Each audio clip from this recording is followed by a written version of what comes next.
오늘은 하나님 마음에 합한 사람 11번째 예배자 다윗이라는 제목으로 말씀을 나누도록 하겠습니다. 오늘은 맥주 감사절로 지난 6개월 동안 지켜주신 하나님의 은혜를 기억하며 감사하는 주일입니다. 제가 작년 맥주 감사 주일에 맥주 감사절에 대한 유래와 성경적인 배경에 대해서는 말씀을 좀 나누었습니다.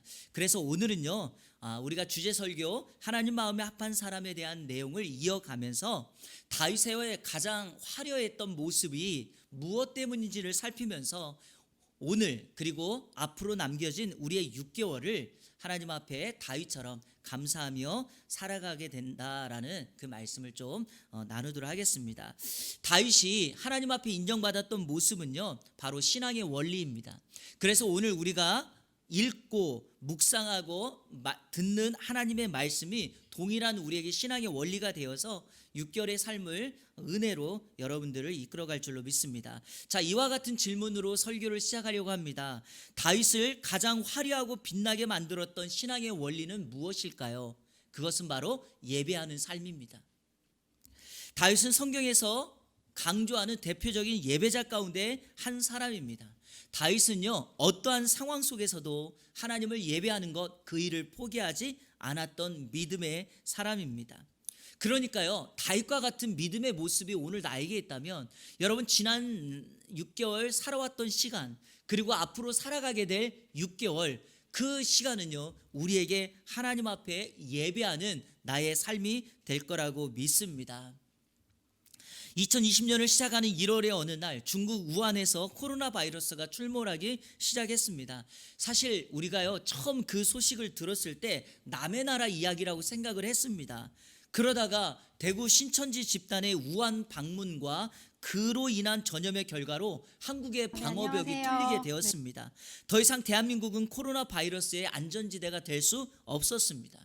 그래서 우리 모든 국민들은요, 질병관리본부의 방역 지침에 따라서 손을 날마다 씻고, 지금도 우리 마스크를 쓰고 있잖아요. 사람들을 가까이 대면하지 않고 사회적 거리두기, 생활 속 거리두기를 실천하며 여기까지 왔죠. 회사들은 어떠합니까? 자택근무를 실시했고요. 교회 또한 초유의 사태로 이전에는 행하지 않았던 온라인 예배를 드리게 되었습니다. 학교는 개학을 무기한으로 연기했고요. 사람들은 여행 가는 것, 그리고 외식하는 것을 거의 중단하다시피 하였습니다. 그로 인한 결과는 참으로 처참했습니다. 세계 항공업계는요, 지금 파산 위기에 몰려 있고요. 자영업자들은 가게 월세를 내지 못해 힘들어하고 있고요. 2중, 3중의 대출을 받아 가게를 이어가고 있습니다. 그리고 코로나 바이러스의 감염자들이 늘었다가 줄었다가를 지금 계속해서 반복하고 있죠. 그러다가 지금 오늘 여기까지 온 것입니다. 그러니까 참 힘든 시간을 보낸 거죠. 자, 여러분, 이렇게 힘든 상황 가운데서도 혹시 여러분들은 하나님께 감사할 이유, 감사할 제목이 있습니까? 지난 6개월을 그렇게 힘들게 살아왔는데 그럼에도 불구하고 여러분들에게는 오늘 맥주 감사 주일을 보내며 하나님께 감사할 제목, 감사할 이유를 가지고 계십니까? 미국의 전설적인 야구 선수 요기베라라는 사람이 있어요. 여러분 아마 이런 얘기 들어보셨을 텐데 이분이 했던 말, 정말 유명한 말이 있어요. 이렇게 되어 있어요. 영어 단어로 It's not over till it's over. 한국말로 끝날 때까지 끝난 것이 아니다. 이 말 다 들어보셨죠? 그래서 그런지 야구는요, 이런 말이 있어요. 9회 말 투아웃부터 야구는 시작된다라는 말이 있죠. 그런데 여러분, 이 문장을 스포츠에만 씁니까? 우리 사회 곳곳에 다 쓰지 않습니까? 저는 오늘 이 문장을요, 조금 전에 여러분들에게 했던 질문에 대한 답으로 이 문장을 사용하고 싶습니다. 즉, 코로나 위기 가운데서도 지난 6개월 살아왔는데 감사할 제목, 감사할 이유가 있는가? 제가 그 답을 이렇게 하겠습니다. 감사할 이유가 있고 감사할 제목이 있다. 왜냐하면 하나님께서 아직 내 인생이 끝나지 않았다고 말씀하시니까요. 지금 우리가 살아가는 시간, 그리고 우리를 살려두신 이유, 우리를 이곳에 남겨두신 이유가 있다라고 우리 주님께서 말씀하시기 때문이죠. 여러분, 지난 6개월 동안 우리는 어떤 것도 예측할 수가 없었고 코로나 바이러스가 언제 끝날지 우리는 아직도 예측할 수 없습니다. 그렇죠, 여러분? 그러나 제가 한 가지 분명하고 확실하게 예측할 수 있는 일이 있습니다. 하나님께서는 앞으로 6개월도 여전히 저와 여러분들과 함께 하실 것입니다. 그리고 주님이 우리 인생 끝났다라고 말하기 전까지는 저와 여러분의 인생 결코 끝나지 않을 것입니다. 그러므로 지난 6개월 우리의 삶을 돌아보며 앞으로 살아가게 될 그 6개월을 기대하며 감사하며 오늘 맥주 감사 주일에 다윗처럼 예배하는 삶으로 예배자로 살아가게 되기를 주님의 이름으로 축원합니다.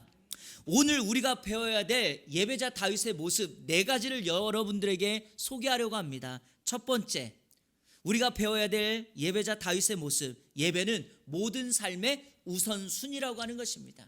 한번 따라해 볼까요? 모든 삶의 우선순위다. 여러분, 이 우선순위라고 하는 말을요, 사전적인 의미로 찾아보면 이런 뜻이에요. 어떤 것을 먼저 차지하거나 사용할 수 있는 차례나 위치. 그래서요, 사람들은요, 누구나 다 삶의 우선순위를 가지고 살아갑니다. 삶의 가치가 무엇인가, 무엇을 중요하게 여기는가, 목표, 관심, 그리고 그 사람이 시간을 어디에다 많이 사용하는가를 보면 그 사람의 우선순위를 알 수 있습니다. 문제가 하나 있는데, 중요한 것은 이 우선순위가 바르지 못해서 삶이 엉키는 경우가 있다는 사실입니다. 우리 인생의 존재 목적, 다시 말하면 우리는 왜 삽니까? 라는 질문했을 때 성도로서의 우리의 답은 바로 하나님의 영광을 위한 것이죠. 영혼 구원하는 것입니다. 이게 바로 우리가 살아가는 존재 목적과 같아요. 왜냐하면 우리가 교회이기 때문에 교회의 존재 목적은 언제나 영혼 구원이며 하나님께 영광을 돌리는 것인데, 혹자는 이렇게 말합니다. 우리 인생의 존재 목적이 하나님의 영광이고 영혼을 구원하는 일이라고 한다면 이렇게 말하는 사람이 있어요.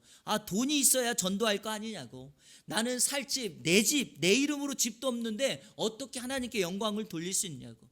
아직도 해야 될 일들이 많이 있고, 아이들을 양육해야 되고, 대학도 보내야 되고, 취업도 시키고, 시집 장가도 보내야 되는데 어떻게 예배를 내 삶의 가장 우선순위로 놓냐고 이런 말을 하시는 분들이 계신데, 중요한 사실은요, 지금 제가 말씀드렸던 돈이나 집, 성공과 명예는요, 목적을 이루기 위한 과정일 뿐입니다. 한마디로 말하면 그것은 수단일 뿐입니다. 그게 결과가 되어서는 안 됩니다, 여러분. 다윗을 한번 보겠습니다. 다윗이요, 사무엘하 5장에서 드디어 이스라엘의 왕이 됩니다, 여러분. 우리 지금까지 10주 동안 계속 살피면서 다윗이 사울에게 오랜 시간을 쫓기는 도망자 신세를 갔습니다. 그러다가 사울이 죽고 이제 사무엘하 5장에 와서 드디어 다윗이 왕이 됩니다. 그리고 오늘 사무엘하 6장은요, 다윗이 임금이 된 다음에 첫 번째로 한 일이에요. 그러니까 다윗의 우선순위가 무엇인가를 우리는 오늘 말씀을 통해서 볼 수 있는 거죠. 다윗이 왕이 되어 했던 첫 번째 일이 무엇일까요? 빼앗겼던 하나님의 언약궤를 예루살렘으로, 다시 말하면 다윗성으로 옮겨오는 일이었습니다. 지난 과거 전쟁 나갔다가 하나님의 언약궤를 빼앗긴 거예요. 바로 그 언약궤를 이스라엘로 옮겨오는 일이었습니다. 이 언약궤라는 건 법궤라고도 불리우고 증거궤라고도 불리우는데, 이거는 하나님의 임재와 영광의 상징입니다. 여러분, 이 언약궤는요, 하나님께서 광야를 살았던 이스라엘 백성들에게 성막을 지으라고 명하셨고, 이 성막에서 이스라엘 백성들을 내가 만나 주겠다라고 약속해 주셨습니다. 그러니까 여러분, 성막이라는 곳이 어디입니까? 하나님을 만나는 장소인데, 출애굽기 25장 22절에 보면 이렇게 기록되어 있어요. 거기서 내가 너와 만나겠다, 이런 말씀을 합니다. 거기서 내가 너와 만나겠다. 여러분, 하나님과의 만남이 바로 예배입니다. 기억하셔야 돼요. 예배가 뭐냐고요? 하나님과의 만남이에요. 자, 그러니까 정확한 정의를 내려볼게요. 오늘 내가 하나님을 예배할 때 하나님을 만나지 못하면 그게 온전한 예배가 될 수 있을까요? 없을까요? 없어요, 여러분. 그래서 예배는요, 사람들과 교제하러 오는 것도 아니고 내가 눈도장 찍으러 오는 것도 아니고, 예배를 통해서는 반드시 하나님을 만나야 합니다. 자, 그러니까 다윗이 왕이 되고 첫 번째 하나님의 임재를 상징하는 언약궤를 이스라엘로 옮겨왔다는 건 무엇일까요? 예배를 회복하는 일이에요. 다윗 자신이 먼저 삶의 우선순위로 예배를 회복하고 백성들에게 하나님을 예배하는 일을 회복하도록 다윗은 그 일을 하고 있었습니다. 사실 지난 6개월 동안 코로나 바이러스로 인하여서 우리의 예배가 많이 흔들렸다고 생각합니다. 여러분, 혹여라도 그 모습이 빼앗겼던 언약궤가 다시금 우리에게 돌아오는 모습으로 오늘 회복하기를 원하신다면 오늘 말씀을 여러분의 삶에 그대로 적용하셔야 됩니다. 왜? 내 인생의 최우선순위, 다윗의 최우선순위는 바로 예배를 회복하는 일이었다. 오늘부터 시작되는 남은 6개월 동안 저와 여러분의 삶에 예배가 회복되기를 주님의 이름으로 축원합니다. 우리가 배워야 할 예배자 다윗의 모습 두 번째는 바로 예배는 하나님께만 영광을 돌려야 한다는 것입니다. 한번 따라해 볼까요? 하나님께만 영광 돌려야 된다. 우리 교회, 한국교회 그리고 모든 성도들이 종종 실수하고 간과하는 부분이 바로 이 부분인데, 종종 여러분 혹시 이런 얘기 들어보셨나요? 누구 목사님 박사학위 취득 감사 예배, 노회장 취임 감사 예배, 이런 말 들어보셨죠? 이렇게 불려지는 예배는요, 그 의미와 내용을 충분히 이해할 수 있는데 하나님의 사람들은요, 예배할 때 이 부분을 조심해야 됩니다. 내가 박사학위를 받았다, 노회장이 되었다, 그래서 섬기는 일에 헌신되었다라는 건 좋지만 그것을 예배드리면서 성도들이나 사람들에게 내가 이런 사람이라고 박수받고 그 목회자가 영광을 받는다면 그거는 올바른 예배가 될 수 없다라는 사실입니다. 왜냐하면 예배는 하나님께만 영광을 돌릴 때 진짜 예배가 됩니다. 그래서 여러분, 예배 중에 하나님의 영광을 빼앗는 것은 반드시 막고 멈추고 제거해야 합니다. 오늘 성경 본문에서 예배가 하나님께만 영광을 돌리는 것임을 알 수 있는 두 가지의 강조 포인트가 있어요. 두 가지를 설명해 볼게요. 하나는 바로 성경이 하나님 앞에서라는 말을 강조하고 있다는 거죠. 오늘 사무엘하 6장에서는 다윗이 하나님을 예배할 때 이렇게 표현합니다. 다윗은 하나님 앞에서라는 말을 강조하고 있고요. 이 단어를요, 사무엘하 6장에서 무려 5번이나 쓰고 있습니다. 자, 한번 제가 볼게요. 여러분 성경 한번 확인해 보세요.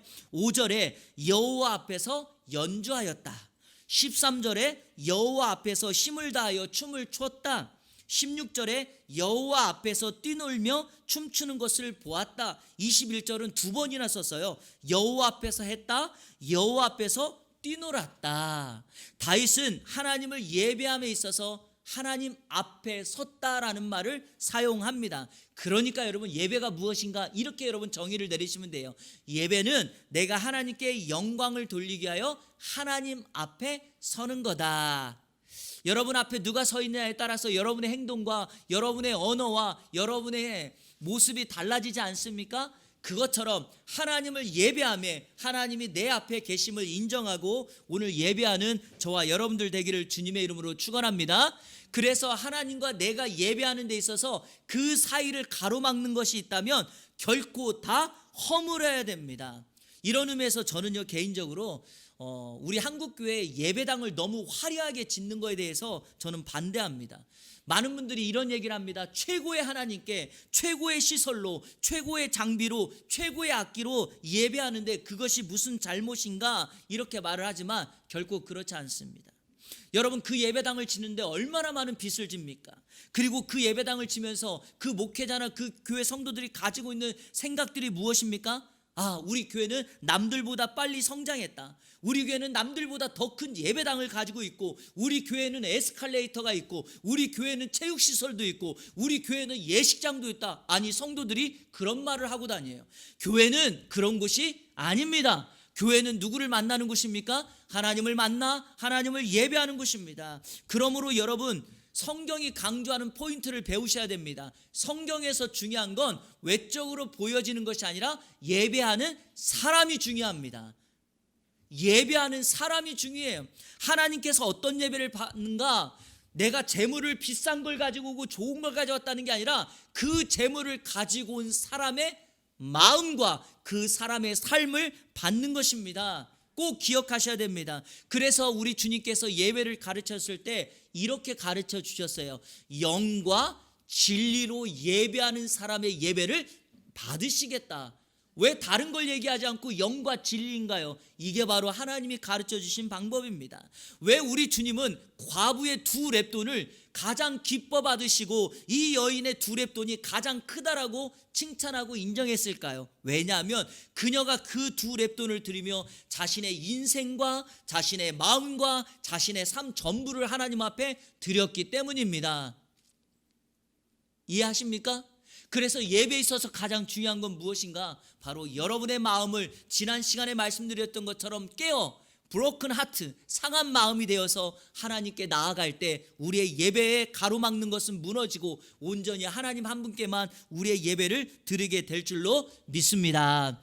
자, 여러분, 예배를 막는 것 또 하나 제가 말씀드리고 싶은 게 있어요. 요즘 한국교회 붐처럼 부는 것 가운데 하나가 바로 예배 이렇게 중간에 간증을 시키고 영상을 보여주는 일들이 굉장히 유행처럼 번지고 있습니다. 여러분, 간증하고 영상 보는 거 저는 결코 나쁘다고 생각지 않은데 문제가 뭐냐? 동기가 잘못된 사람들이 생각보다 많습니다. 왜냐하면 영상이나 간증을 보여주면서 성도들의 마음을 자꾸 감동시키려고 감동을 짜내요.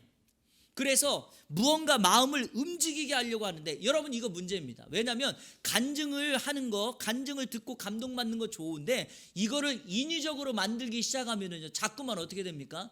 간증도요, 목회자들이 자꾸 그걸 손을 봐서 감동 포인트를 막 집어넣어요, 인위적으로. 그리고 심지어는요, 그 간증을 하는 사람이 경험하지 않은 건데도 경험한 것처럼 내용을 써서 간증하게 해요. 여러분, 결코 그러면 안 됩니다. 오늘 말씀처럼 하나님 앞에 서서 하나님을 만났을 때 내 안에 감동되어지는 것, 이게 여러분 진짜 감동이에요. 그래서 예배가 뭐냐? 하나님의 임재를 느끼는 순간, 하나님이 나의 예배를 받아주셨다라고 느껴지는 순간에 진짜 우리의 삶에 감동이 될 줄로 믿습니다. 여러분, 하나님의 말씀을 제가 여러분에게 매 주일마다 전하는데 이 말씀이 여러분의 마음에 부딪히고 그것이 또 동의가 되어지고 혹시 그 말씀이 내 인생에, 우리 가정에 정말 필요한 말씀이라면 여러분 그 말씀을 딱 붙잡고 아멘 하시고 한 주간 동안 그 말씀대로 순종하면 하나님께서 여러분을 반드시 만나 주실 것이라고 저는 믿습니다. 꼭 그렇게 하시기를 축복합니다. 그래서 예배를 가로막는 중간에 있는 것들은 다 허물어야 됩니다. 자, 하나님께만 영광을 돌리는 예배의 첫 번째는 바로 하나님 앞에서라는 거고요. 오늘 본문이 강조하는 두 번째가 있는데 그건 바로 하나님께서 가르쳐 주신 방식을 따라야 된다는 거예요. 여러분, 예배는요, 내가 내 하고 싶은 대로 드리는 게 아니에요. 예배는 반드시 하나님께서 가르쳐 주신 방법대로 해야지 그게 진짜입니다. 여러분, 아비나답의 집에 있는 언약궤를 다윗이 이제 이스라엘로 다윗 성으로 옮기려고 합니다. 자, 사무엘하 6장 3절을 우리 같이 한번 읽겠습니다. 시작. 그들이 하나님의 궤를 새 수레에 싣고 산에 있는 아비나답의 아들 우사와 아유가 그 새 수레를 모니라. 자, 성경이 이렇게 기록되어 있습니다. 하나님의 궤를 어디에다 실었다? 새 수레에 실었다라고 말하죠. 여러분, 수레는요, 효율성의 상징입니다. 자, 여러분, 언약궤를 옮기는데 수레만큼 좋은 것이 어디 있습니까? 안전하죠? 그리고 이동하기 편리하죠. 속도도 빠르죠. 그런데 문제가 뭡니까? 하나님은 언약궤를 옮길 때 방법을 가르쳐 주셨는데 결코 수레는 아닙니다. 자, 언약궤를 옮길 때 어떻게 옮기는가? 먼저 레위인이 막대기를 궤에 껴서 어깨에 메고 옮기라고 가르쳐 주셨어요. 그러니까 여러분, 아무리 속도가 빠르고 효율성이 좋아도 수레단은 안 되는 겁니다. 왜? 하나님이 가르쳐 주신 방법이 아니니까요. 사랑하는 성도 여러분, 예배는요, 하나님께서 명하신 방법대로 행할 때 하나님의 영광이 임하게 됩니다. 이번 코로나 사태에 우리 한국교회 예배가 많이 무너졌다라고 말하는데, 자, 이거를 한번 우리가 점검해 볼 필요가 있습니다. 저는요, 바이러스의 창궐로 인해서 예배 장소가 가정에서 온라인으로 예배 드린다는 거, 이거 잘못됐다고 생각하지 않습니다. 도리어 지역 교회로서 나라와 사회와 이웃을 적극적으로 섬기는 일이라고 저는 생각을 합니다. 물론 이것이 계속되면 안 되겠지만, 자, 그런데요, 온라인 예배를 드리면서 우리 한국 사회에 두 가지 문제점이 발생했습니다. 첫 번째는 뭐냐? 주일 성수의 개념이 바뀌기 시작했다는 거고요. 두 번째는 봉헌, 즉 헌금의 문제입니다. 자, 사람들이 이런 얘기를 합니다. 온라인으로 예배 드려 보니까 주일날 교회 가지 않아도 되겠는데, 앞으로 이렇게 그냥 쭉 가도 되겠는데 라는 생각을 갖기 시작했다는 거예요. 제가요, 설교를 준비하다가 코로나 이 환경이 장기화되다 보니까 각 교회들마다 온라인 예배를 드리니까 한 교회 주일학교 학생이 집에서 온라인 예배를 드리는 아빠의 모습을 사진 찍어가지고 담임 목사님에게 고발을 했어요. 사진 한번 보실래요? 노트북으로 TV에다가 연결했는데 지금 목사님 설교 막 하고 있죠? 그런데 아버지가 제가 생각했을 때 처음부터 이러지는 않았을 거예요. 근데 이 시간이 3개월, 4개월, 5개월 가기 시작하니까 이런 일들이 벌어지고 있지 않는가라는 생각이 됩니다. 우리 온라인으로 예배드리시는 성도님들, 저런 분들 안 계시죠? 네, 안 계시답니다. 자, 이렇게 될까봐 문제가 되기 시작하고요. 또 하나의 문제가 있어요. 바로 한국교회 온라인 예배를 들으면서 헌금의 급격한 감소가 시작되는 거죠. 이런 거예요. 교회 나오지 않으니까 헌금을 하지 않는다는 거예요. 제가 신학교에서 예배학을 한 학기 가르쳤는데요, 예배학적으로 볼 때 예배 시간에 우리 성도들 입장에서 하나님 앞에 올려드릴 수 있는 것이 딱 두 개밖에 없어요. 그게 뭘까요, 여러분? 하나는 헌금이고 하나는 찬송이에요. 이거는 우리가 하나님 앞에 올려드릴 수 있는 건 딱 두 가지예요. 그래서 여러분, 우리는 찬송하는 일에, 헌금하는 일에 최선을 다해서 열심을 해야 돼요. 왜? 찬송할 때 하나님이 받으시니까요. 참 감사한 것은요, 우리 교회는 나오지 못하시면 매주 헌금을 모아놨다가 해주시는 분도 계시고, 또 온라인 예배 들으시는 분은 온라인 예배 시간에 봉헌할 때 또 온라인으로 헌금하시는 분들 계시니까 참 감사합니다. 그런데 지금 한국교회 이 온라인 예배를 들으면서 헌금이 감소되어서 정말 힘든 사람들이 많이 있다라고 얘기를 합니다. 자, 우리가 오늘 말씀을 통해서 배워야 될 건 이겁니다. 하나님 앞에서 하나님께서 가르쳐 주신 방법으로 예배할 때 오직 하나님께서 영광 받으신다. 이렇게 이 이후 6개월을 하나님 앞에 예배하는 우리 이 안에 성도님들 되시기를 축복합니다. 우리가 배워야 할 예배자 다윗의 모습, 세 번째는 바로 예배는 한번 따라 볼까요? 감사로 시작하고 기쁨으로 마쳐야 된다. 여러분, 예배 출발은 언제나 감사예요. 무슨 말이냐면 지난 일주일 동안의 삶을 하나님 앞에 감사함으로 오늘 나오는 겁니다. 자, 그래서 우리가 맥주 감사주일, 추수 감사주일, 성탄 감사 예배, 왜 감사자를 붙이는지 아십니까? 바로 지난 그 시간 동안 나를 지켜주셔서 오늘 하나님 앞에 예배할 수 있음에 감사하다는 거예요. 이 감사가 예배의 문을 여는 출발이죠. 예배하는 삶에는 찬송이 멈추지 않고요, 그리고 그 예배에 마치면 우리 삶의 현장에서 뭐가 지속되는 거다? 기쁨이 지속되는 거예요. 여러분, 어떤 목사님이 이런 말씀하셨어요. 예배 올 때 부부지간에 아이들하고 막 말다툼을 할지라도 예배 때 은혜 받고 예배 끝나고 난 다음에는 서로 화해하여 기쁨을 회복하는 그런 공동체가 돼야 된다는 거예요. 그런데요, 어떤 부부는 이런 부부가 계시대요. 예배 오기 전에 실컷 두 부부가 싸웠어요. 그래가지고 설교 때 목사님의 말씀을 듣고 엄청나게 은혜를 받았대요.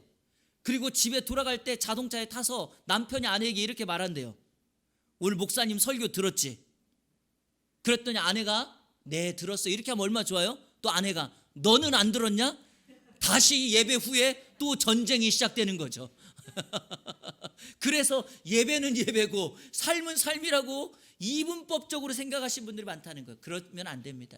진짜 예배는 무엇입니까? 감사로 시작해서 예배 중에 하나님을 찬양하고 예배 마친 다음에 그 일주일의 삶이 여러분에게 기쁨이 넘치는, 기쁨으로 살아가는 예배의 현장이 돼야 될 줄로 믿습니다. 그런 의미에서 시편 100편 4절 같이 한번 읽어볼까요? 시작.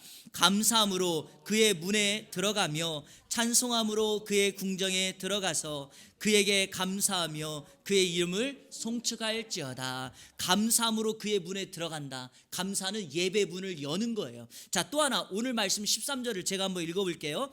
여호와의 궤를 맨 사람들이 6걸음을 가매 다윗이 소와 살찐 송아지로 제사를 드리고. 자, 조금 전에 다윗이 아비나답의 집에 있던 언약궤를 다윗성으로 옮길 때 수레에 싣고 갔다가 실패했죠. 결국에 잘못했어요. 그 과거의 실수를 만회하기 위하여 이번에 다윗은 어떻게 하는가?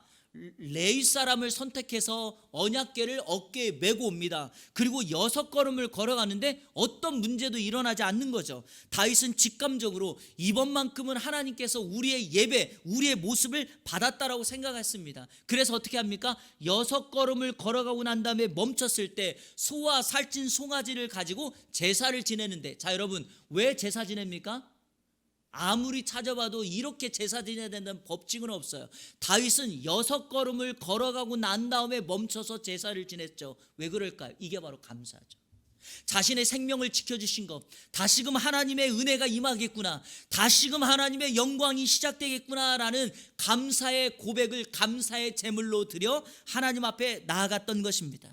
지난 한 주간 지켜주신 하나님께 오늘 예배함에 감사로 나아가는 저와 여러분들 되기를 주님의 이름으로 축복합니다. 그럴 때 예배 문은 열려질 것입니다. 자, 그러면 예배할 때는 어떻게 예배해야 되는가? 자, 오늘 성경 말씀 14절 15절을 다 같이 읽겠습니다. 여러분의 고백으로 읽겠습니다. 시작.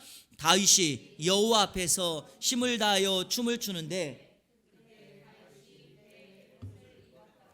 다윗과 온 이스라엘 족속이 즐거이 환호하며 나팔을 불고 여호와의 궤를 메어 오니라. 아멘. 여러분, 다윗은 이스라엘의 왕입니다. 왕은 언제나 권위와 힘을 상징하는 왕복을 입습니다. 그러나 오늘 본문의 다윗이 하나님을 예배함에 있어 왕복을 벗고 하늘의 왕 앞에 겸손함으로 배 에봇을 입고 하나님을 예배합니다. 사랑하는 성도 여러분, 하나님을 예배함에 있어 우리가 가진 출신, 신분이 하나님을 예배하는 데 장애가 되어서는 안 됩니다. 여러분, 미국의 39대 대통령인 지미 카터라는 분이 계세요. 이분은 신실한 기독교 신자였습니다. 그는 세계에서 가장 강한 나라의 대통령이었지만 여러분, 주일만 되면 이분이 어떻게 하는가? 대통령의 자리를 내려놓고 직접 교회에 가서 예배하고, 심지어 이분은 주일학교 교사였거든요. 주일학교 학생들을 가르치는 하나님의 사람이었습니다. 대통령이라는 자리를 내려놓고 하늘의 왕이신 하나님을 예배하는 자리로 나아갔죠. 그는 사실 대통령으로서는 크게 인정받지 못했지만 대통령을 마치고 난 이후에 그분은 지금까지도 노벨 평화상을 탈 정도로 하나님 앞에 쓰임받는 인생으로 나아갑니다. 사랑하는 여러분, 대통령이 인생의 마지막이 아니죠. 우리의 삶은 아까 말씀드렸던 것처럼 끝날 때까지 끝난 것이 아니니까 하나님이 인정해 주시는 자리를 위하여 대통령이 되었던 어느 자리에 있던 하나님 앞에 최선을 다하여 예배자로 살아가야 될 줄로 믿습니다. 다윗은 오늘 예배하는 모습을 보니까 힘을 다해 춤을 춥니다. 참 멋져요. 우리의 예배에 다윗과 같은 춤, 다윗과 같은 힘이 필요합니다. 그리고 다윗의 예배는요, 혼자 드린 게 아니라 14절에서 15절로 넘어가는 말씀에 보니까 온 백성으로 넘어가죠. 이게 중요한 겁니다. 여러분, 예배는요 반드시 주변으로 확대돼야 돼요. 그리고 다윗이 예배한 모습을 보니까 춤으로, 환호성으로, 악기로 예배했다고 말하죠. 오늘 우리 박 집사님처럼 이렇게 색소폰으로 하나님을 예배하는 거, 정말 우리 하나님 오늘 크게 저는 감동하셨을 거라고 믿습니다. 다윗처럼 감사와 겸손으로, 춤으로, 목소리로, 악기로 하나님을 예배하는, 찬양하는 하나님의 사람 되기를 주님의 이름으로 축원합니다. 마지막 우리가 배워야 할 예배자 다윗의 모습, 마지막은, 넷째는 바로 예배는 축복의 통로라는 것입니다. 한번 따라해 봅시다. 예배는 축복의 통로다. 여러분, 오늘 여러분께서 드리는 이 예배를 하나님께서 받으셨다라고 하는 인식이 된다면 여러분들은 반드시 집으로 돌아가셔서, 여러분의 삶의 현장으로 돌아가셔서 한 주간 동안 누군가를 축복하는 축복의 통로가 돼야 됩니다. 내가 받은 은혜를 나 혼자 가지고 있는 것이 아니라 반드시 흘려 보내야 되는 것이 예배의 진짜 완성입니다. 자, 오늘 다윗을 한번 볼까요? 다윗은 첫 번째 백성들을 축복하는데, 자, 오늘 본문 말씀 18절 제가 읽겠습니다. 다윗이 번제와 화목제 드리기를 마치고 만군의 여호와의 이름으로 백성에게 뭐 했다? 축복했다. 여러분, 다윗은 왕이죠. 왕으로서 나라를 강성하게 만드는 것도 중요하지만 무엇보다 다윗은 예배자로서 자신이 통치하고 있는 백성들을 하나님의 이름으로 축복합니다. 이게 진짜 중요한 겁니다. 성도 여러분, 오늘 예배드리고 은혜 받으셨다면 받은 은혜를 반드시 이웃에게, 사람들에게 알리는, 그리고 나누는 여러분 되기를 축복합니다. 두 번째, 다윗은 가족들을 축복합니다. 여러분, 다윗은 한 나라의 임금이기 전에 한 가정의 가장입니다. 그러니까 가정의 영적인 제사장으로서 그는 예배를 드리고 난 이후에 자기의 가족들을 축복합니다. 자, 20절이 이렇게 시작해요. 다윗이 자기의 가족에게 축복하러 돌아오매. 예배의 은혜를 경험하고 하나님의 임재를 경험하고 다윗은 집으로 돌아와 자기의 가족들과 자녀들을 축복하려고 합니다. 제가 개인적으로 존경하는 목사님 한 분이 계세요. 서울 청파동에 있는 삼일교회를 담임하시는 송태근 목사님입니다. 이분은요, 저희 교단뿐만 아니라 한국 교회의 강해 설교가로 매우 유명하신 목사님이에요. 저는 매주마다 이 목사님의 설교를 듣거든요. 그런데 제가 이 사무엘하 본문을 어떻게 이 목사님이 설교했는가, 사무엘하 이 본문을 강의하는 것을 들었는데 이 말씀을 전하실 때 다음과 같은 이야기를 하시더라고요. 이 목사님은요, 유아 세례를 할 때 이 부모들에게 세 가지를 당부한대요. 세 가지를. 자, 첫째, 먼저는 아버지에게, 아빠에게 이렇게 강조한대요. 아이를 위하여 매일 뭐 하라고요? 축복기도 해주라고 당부한대요. 축복기도. 아버지에게. 다윗이 했던 것처럼. 자, 두 번째, 엄마에게 이렇게 강조한대요. 뭐라고요? 매일 성경 구절을 하나씩 읽어주라는 거예요. 짧아도 괜찮으니까 매일 성경 구절을 읽어주라는 거예요. 자, 세 번째로 부모에게 이렇게 당부한대요. 어떤 일이 있어도 예배 자리에 아이를 데리고 가라는 거예요. 그런데 이 세 번째를 할 때마다 부모님들이 꼭 이렇게 말한대요. 목사님, 애가 울면 어떻게 해요? 우리가 아이 데리고 가는 게 민폐가 아닐까요? 이렇게 말을 한다는 거예요. 근데 여러분, 목사님께서 이렇게 말씀해요. 어릴 때부터 예배의 자리를 부모와 함께 지키는 아이들은요, 커서 반드시 하나님께서 그 아이의 미래를 책임져 주신다라는 겁니다. 다윗의 인생이 그러합니다. 여러분, 저는 이 말씀이 여러분의 고백이 되기를 축복합니다. 저는 이 설교를 듣고 저 또한 동의했습니다. 맞습니다. 여러분, 어릴 때부터 예배하는 아이들은요, 장성해서 혹시 시험에 들어 어려움을 만날지라도 반드시 하나님께서 원래 자리로 이끌어 주십니다. 그리고 회복시켜 주십니다. 하나님은 그 사람을 주목하니까요. 그래서 여러분, 어떤 일이 있어도 예배를 포기하시면 안 되고 우리 자녀들에게 예배를 중요하게 가르쳐야 합니다. 이런 말 들어보셨죠? 한번 보여주실래요? 뛰는 놈 위에 나는 놈이 있다. 이게 무슨 뜻인지 알죠? 아무리 재주가 뛰어나도 그보다 더 잘난 사람 있다는 거예요, 여러분. 그런데 저는 이걸 이렇게 바꾸고 싶어요. 나는 놈 위에 예배하는 사람이 있다. 놈이라고 하면 큰일 날 뻔했죠. 여러분, 나는 놈 위에 예배하는 사람이 있어요. 왜냐하면 내가 아무리 뛰어나면 그 지식과 능력이 나를 이끌지 모르겠지만 예배하는 사람, 하나님께서 그 인생을 친히 인도해 주실 줄로 믿습니다. 그래서 예배하는 인생은요, 다윗처럼 막혀 있어도 하나님이 열어주세요. 사람을 만나게 해주세요. 결국엔 하나님이 그의 어린 시절 기름 부었던 것처럼 그의 인생의 궁극적으로 그를 하나님의 사람으로, 왕으로 세워주십니다. 그것이 바로 오늘 예배를 중요하게 여겨야 될 우리의 자세입니다. 이런 의미에서 오늘 본문에 안타까운 사람 하나가 등장해요. 그게 바로 누구냐? 다윗의 아내였던 미갈입니다. 여러분, 다윗이 하나님을 예배하고 막 옷이 벗겨질 정도로 춤을 추는데 미갈이 성벽에서 다윗을 보고 업신여겼다는 거예요. 예배 자리에 함께 있어야 되는데 예배 자리에 함께 있지 않고 아이고 당신이나 가, 이렇게 했다는 겁니다. 그랬더니 여러분, 어떤 결과가 도래됩니까? 23절 이렇게 말합니다. 그러므로 사울의 딸 미갈이 죽는 날까지 그에게 자식이 없다. 이건 하나님의 저주이죠. 은혜의 자리에서 제외된 겁니다. 사랑하는 여러분, 힘들어도 예배 자리 제외되어서는 안 됩니다. 은혜 받는 자리에 나아오십시오. 2020년 이후 6개월 여러분 반드시 예배 능력이, 예배 기름 부심이 저와 여러분 가운데 있기를 주님의 이름으로 축복합니다. 말씀을 맺겠습니다.